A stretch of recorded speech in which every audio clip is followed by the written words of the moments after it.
What's up, you guys? Welcome to the first episode of the Hoopzilla draft guide, where I'm going to try to give you a good prep for your upcoming fantasy basketball drafts.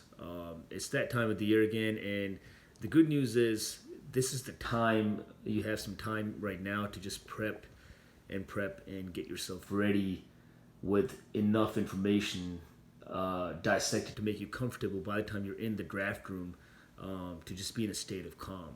That's really the first thing you got to do when you're entering your draft room is just to be calm, composed, to have the poise to just nail this thing. Now, there's obviously competition in the draft room, as we all know, but you gotta make sure your goal is to build a team that's stable.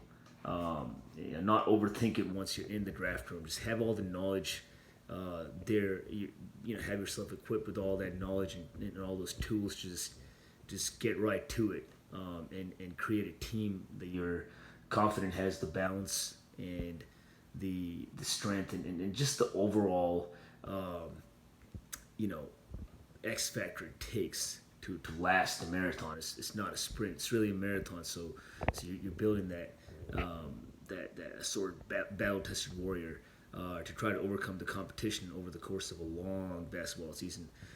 So with that being said, the first thing you got to think about this upcoming draft is the fact that you got to try to understand the identity of your team as like the first thing.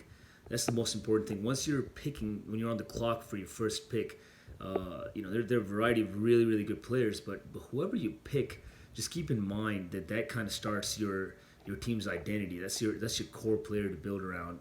So if you're building around a point guard, which is a position of real premium this year, you can start off with someone like Steph Curry, James Harden as a combo guard, or Damian Lillard.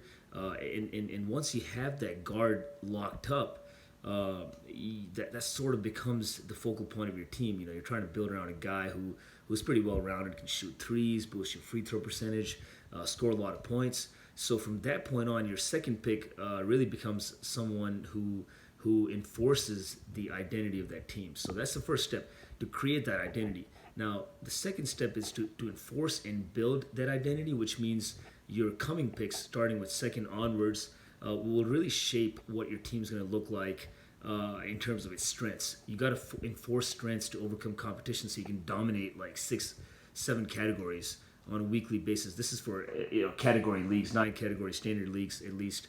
So then, once you have that second pick, like, and you have a rock solid identity, you gotta also create balance with the rest of your roster.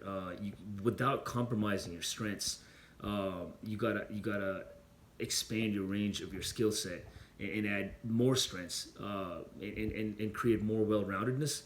Once again, without actually compromising the identity of your team. So you're gonna add other areas. So you're gonna add like a block specialist. You're gonna add like some steals, some efficiency, but without compromising what you've already built. So in the second round, with a guard, you can take someone like a Miles Turner or an Andre Drummond, depending on the identity of your team. Address that block scarcity that you got from picking a guard early, and then kind of go from there. But that's really how you set yourself up to dominate your draft from the very get-go. Once again, my name is Zain Alvi. You can follow me on Zainacy Hoops and also Hoopzilla3 on Twitter.